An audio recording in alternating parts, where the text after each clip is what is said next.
damay boole malal en direct dof maa la woo la yaa ma woo comme man maa la ana gisaguma ko fi. yow rek la yónnee woon nekk foofu voilà léegi nag boo ko waxal boppam dama ko bëggoon boole yow la ma njëkk laaj bi affaire yi tàggee comme maa ngi woon fii di coordonné émission beeg yooyu mu ne ndax defuñu ko Adi Pape Djibril ndax fi Aliou Sané nekk fa Adi Pape Djibril di leen gërëm bu baax di leen sant di nuyu ñi ñuy seetaan bu baax di masawu encore une fois malal ci sunu mbokk moom nga xamante dafa wuyu sunu borom di ñaan yàlla mu xare ko aljana di wax rek ne sentiment bi ma am pour être vraiment juste mooy que ne li may wax ne Sénégal entre 2010 2011 2012 laboratoire la woon ci wàllu institution ak ñu touché aussi les limites ci sunu institution yëpp ñu touché ci limites yi ci taxaw seetlu boo xamante ni amoon na ak confrontation à tout point de vue institution yëpp nag ñu intervenir loo leen ci débat bi xewoon muy le conseil constitutionnel muy cour suprême muy jamais la magistrature n'a autant fait débat ci jamono boobu nga xamante ni touché nañ système même préfet bu Dakar son rôle le procureur de la République son rôle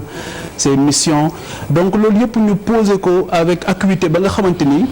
situation bi commandé woon na ko ba ma jàpp ne bi président Macky Sall di ñëw au pouvoir en 2012 wax dëgg fa yàlla lépp leeroon na ci boppam léegi nag xëy na dafa am ci ay mbir ay jéego boo xamante ni waroon nañ ko def ngir li woon ni léegi nag ndax jéego boobu def nañ ko ak lan moo tax defuñu ko ak lan moo tax tey lii nga xamante ni doon nañ ko gis ba jàpp ne waratul woon a ñëw mu ñëwaat ak bu ñu xoolee li ci am ci ay victimes taxawaay bi nga xamante ni aussi homme politique d'alors yi amoon nañ ko parce que tey rek maa ngi gis fil d'actualité yu bëri ñuy réactualiser poste yi nga xamante ni le candidat Macky Sall doon na ko def di wax ne combat bi ce sera ci tali bi lañ koy defee génn leen ngeen xeex ak kii mais li ma gën a attristé mooy bi ñu yëglee ne manifestation bi dina am dama gis ay ñoo xamante ni aussi dañu def ay vidéo ñu tuddee leen les marrons du feu ñu daal di wax ne ñoom contre manifestation dina am toog ak seen doole daal di ne du ñu bàyyi kenn muy dal ci kaw institution yi du ñu bàyyi kenn muy dal ci kaw nangam du ñu bàyyi kenn c'est-à-dire que au même moment bu ñu nee ñii seen manifestation du ngeen ko def ñooñu aussi dañ leen waroon rappeler à l'ordre ba ñu dégg ko wax ne loolu du seen cër du yéenay interdire manifestation du yéenay xuppe parce que monopole de la violence dafa am ku ko amee dafa am ku ñu ko jox donc pour man loolu ça me semble important ay impair la leneen li mooy il faut que ñuy déggoo damit ci lan la ñuy bëgg a def ñii dañ ne rassemblement la ñii ne marche la il faut que ñu xam d'abord lan lañ bëgg a def ñii ne rassemblement moom mooy am ñii ne marche moom mooy am autorité bi moom lan la jàpp lan mooy indi jéye d'habitude ndax bu dee marche itinéraire la ñuy laaj ñu ne par exemple itinéraire bi ngeen bëgg a jaar ñun de information yi ñu am mën na am trouble à l'ordre public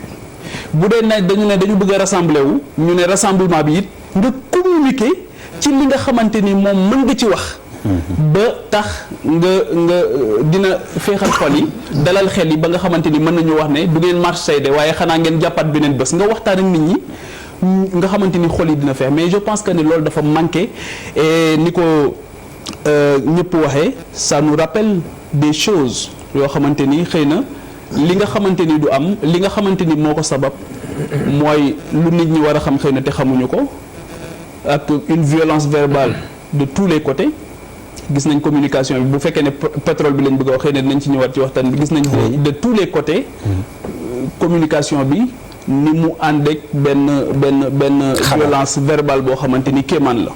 am na ñu ci dem ba ne dañu bëgg a man sax dañuy wax loo xamante ni du ma xam fan lañ ko jëlee ndax dañ naan dañu bëgg a complot Sénégal force étrangère yi dañu bëgg a ñëw BBC nangam donc tu vois gis naa ci yoo xamante ni xaw ma fan lañu ko teg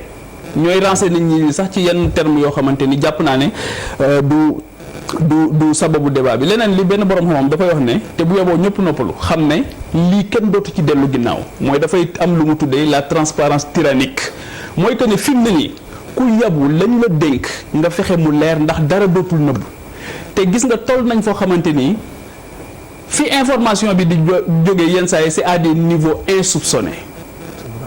donc loolu aussi il faut que ñëpp bàyyi ci xel xam ne la doon renseigner président Macky Sall bi mu nekkee candidat ba mu mënoon di jël yenn décision yenn di mën a wax lenn li di wax ne sax maa ngi dégg ne ña ngay wàcc nangam di renseigner looloo ngi fi ba tey et je pense que ne c'est extrêmement important di wax ne rek nañu fexe ba nit ñi jot ci information nit ñi di waxtaan ndax absence de communication mooy indi malentendu te on est à l'abri de rien du tout. Birima noo jàngatee li xew tey pour premier tour de table bi balaa ñuy dugg ci fond mais Pape Djibril Fall ci moom indi na réponse yi sëñ bi boo dee chroniqueur sañ nga ni lii état bi def ànduma ci waroon na bàyyi nit ñi marche loolu c'est légitime ko lañ nga ko wax waaye waroo faa yem bu dee citoyen Sénégal la nga ne stable Sénégal naa neex war nga it ni bu état ne bu fi marche am nga respecté ko dem am ngeen yi mooy bu recours bu nee ba léegi état bi ñu fal quel que soit état amutoo droit ni defal wala bul defati kon réew mi fa la jëm na ko jël yëpp ñu rayante su biir ni nga amee courage ne état warul tere marche bi ma nangul la ko nga war a taxaw si ne gars yi bu ñu taxawee kat état taxaw ne l'ordre public doo tax ñu tere lii nga respecté ko nga toog nga am nga moyen yoo ko mën a xeexee. comme yan. mais doole dox mais boo ne bu fekkee bu ñu la nee bul marche. nga ne mu neex autorité mu naqar dans marche par force ñu bàyyi loolu jàll fa la Sénégal jëm. ñoom fu ñooy kan ñoom réew ñoom ñooy kan. ni ñu amee droit ne dañu war a marche man bu doon may autorité bi da leen di bàyyi ñu def seen rassemblement parce que je me dis que dañ leen sax aidé état dañ leen dimbali parce que bu leen doon tey ñu marche dañ leen leer la ñuy wax Sénégal yi ànduñ ci ak ñoom gëmuñu leen c'était aujourd'hui ñu xam ne ñi ay nit ay activistes yoo xam ne jóg pour taal réew te tekkuñ dara ci réew mi ñoo taxoon di wax dañ war na bàyyi ñu xam ne tekkuñ dara ci réew mi malheureusement ñu ngi ci làqatu di wax gis nga wane ma image boo gis 50 personnes taxaw wane fii Sénégal na journaliste non ndax may dama ni population ëpp doole force de l'ordre. mais c'est que tu dis. waaw Malal s'il te plaît Malal il a raison. c'est pas vrai. c'est pas vrai ce que tu dis. Malal s'il te plaît. c'est pas vrai waxal te yàlla tax. ce que tu dis c'est pas vrai tu oublies qu'il y avait 2012. Malal 2012. on a bravé les interdits et avec ton président Macky Sall. Malal s'il te plaît. Les interdits ont été bravés en 2012 avec ton président qui a appelé les gens à sortir de la rue. Malal wàññil tension bi s'il te plaît. Malal non il faut que tu sois Malal s'il te plaît Malal et puis bàyyi wax ni ñu tekkiwuñu dara. Malal ñun duñu ay xaj duñu ay mbaam duñu ay fas on est des gens respectables dañu ci dëkk bi lañ nekk kenn xamewuñu yëfi ñàkk fayda. Tu ne peux pas traiter les gens de la sorte. Tu peux défendre ce que tu défends et dans le respect. Malal s'il te plaît dans le respect aussi s'il te plaît may ma dans le respect oui ma. dama convertir son propos ci yuuxu xale yi muy wax man bu ma dépassé. ñu koy yar boo morom. non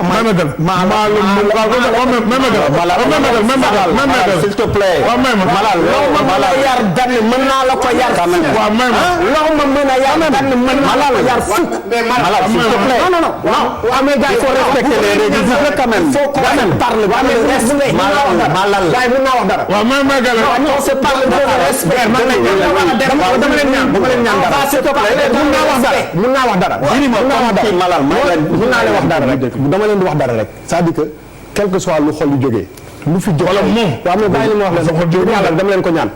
quel que soit lu xol lu jógee ah responsable moral bi si télé bi fii man miy toog la doon ci rusul kay buñ doon woote big fee man la ñuy woo ngir yàlla ko yonent bi bu xol yu jóg dañuy waxtaan ñun ñëpp pour Sénégal. je pense que daal waaw mais nañ leen tey rek. dama leen ko ñaan rek waaw mais dama leen ko ñaan rek. je réitère ça s'il te plaît Malal dañ la ñaan. s'il te plaît pour continuer. on s'arrête pas. wax na léegi ne en 2012 dañoo bravé force de l'ordre parce que en 2012 peuple moo jógoon bëgg a bañ dara kenn mën la woon téye malheureusement cette année c'est pas le peuple. c'est qui. as nguur su ndaw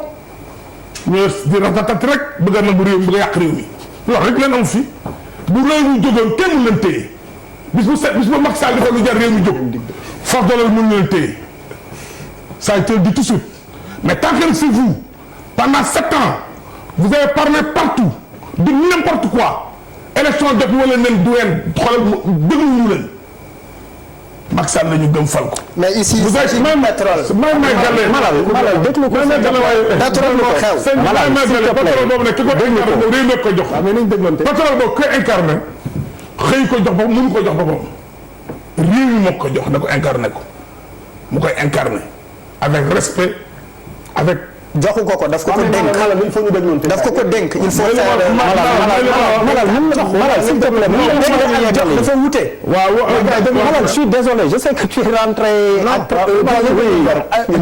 de la nation on est d'accord mais s'il te plaît maa ngi def sa liggéey je le comprends on est obligé excuse-moi non c'est pas de trop je te promets c'est pas de trop pour tenir ce bon mais gale xam nga dañuy seetaan dañuy def émission ay mag toog dañu seetaan bu dee am nga idée te wóolu nga sa idée dañ may bàyyi ma wax ba eggal nga wax ba doyal du ma mos a dog bu dee gëm nga ni sa idée gëm nga ko ku dul yow sax mun ma terax li ma bëgg a wax munoo fexe buy xuloo ndax man sama rakk rek ngay doon sa mag laa te tu m'as toujours dit et tu m'as toujours montré donc boo meree te dama ne ko wax sa yaram moo tàng mais tu me respectes et tu me respectes beaucoup ça je le sais.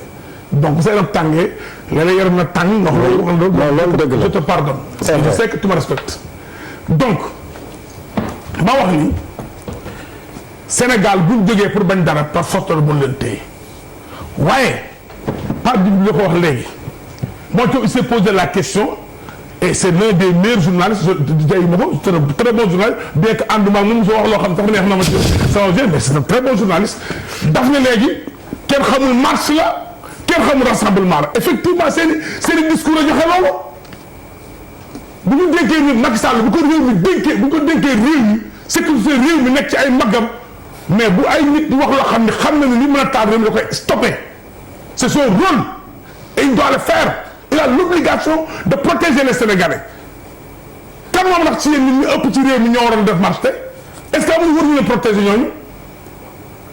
est-ce que ñoom discours yi ñu doon tenir tu t'imagines un jeune ku taxaw def vidéo de 1 heure de temps di traiter à du vieux des singes ñoom ñoo ko def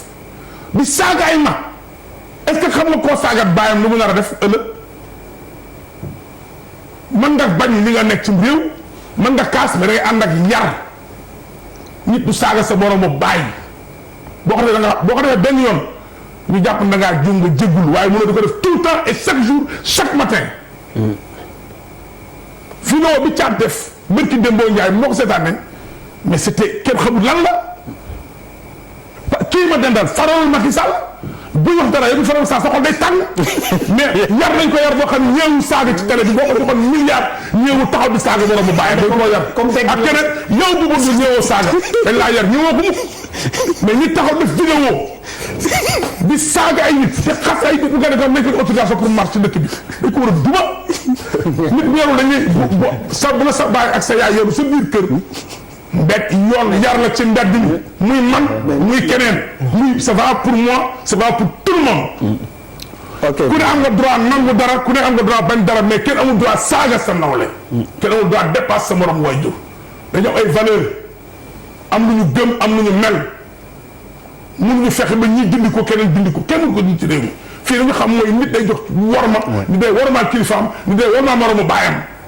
mais di saaga ay nit à longueur de journée nga taxaw ñu jëm ay élection nga mais neel ànduma ci Macky Sall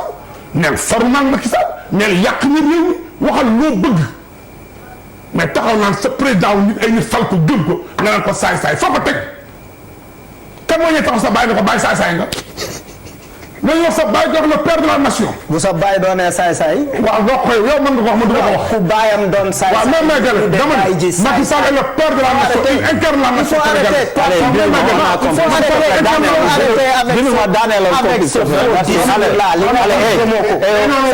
sénégalaise. je suis désolé. Malal s'il te plaît. oui ma man xam nga lu may njëkk a wax man professeur dama am ci moom coono mais beaucoup plus dañu fi toog ak suñu kilifa ñun ñëpp ñu nekk Ousmane Seye nu mu mënti demee bu dul ñun ñii ñëpp nañ leen ko jox cëram ak wàccuwaay fu ñu war a ak ñuy seetaan non dama ne moom mooy représenté loolu donc xooli jóg na ñun ñëpp dañuy jàppante fii mais am na mooy yoo xam ne bu ñu génn on est en direct vraiment aussi dañ leen xaw a retenir waaw mais je sais ma yow de dama la mais en général nañ leen jéem a defaraat wax ji rek ngir yàlla au moins ñu jox cër kilifa s'il te plaît moi je t'ai jamais vu comme ça Papis